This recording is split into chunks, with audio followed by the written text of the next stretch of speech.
It's a question we get asked almost every single day. How long will it take to build my website? In this short video, we'll run through some of our processes and some of the information that we need from you to get started.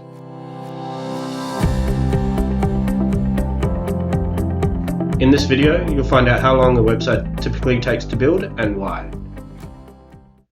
If someone promises to build you a website in a couple of days, the chances are that it's not going to convert and it's not going to hit your goals because you can't put as much time and effort into the whole process.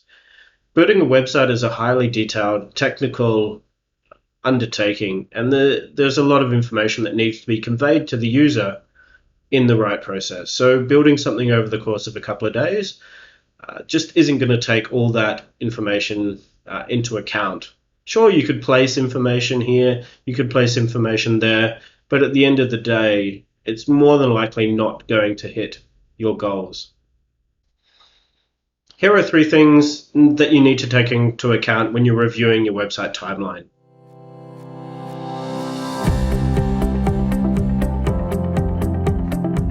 Most agencies just don't sit there idle. They have a backlog of work that they're working through, and also they have a set process involved. That process may start with an onboarding process where they'll gather information from you, work on a user flow, and work on a sitemap. So those important structural elements are set straight away. Expecting someone to sort of drop tools and start building your website 30 seconds after you've paid the contract is not necessarily going to happen. It's not the best approach.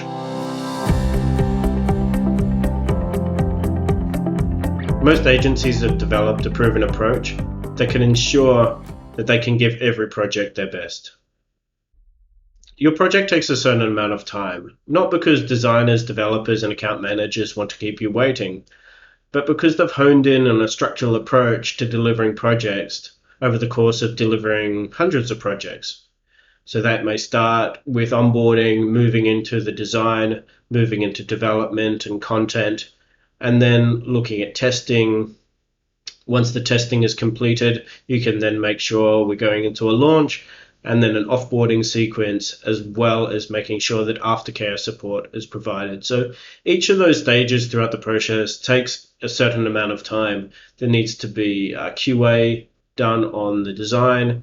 There needs to be feedback on the design. There needs to be QA and testing done on the development phase as well. So all these processes, once done correctly, take a little bit of time. So a typical website project, you're probably looking at the very minimum about 6 weeks.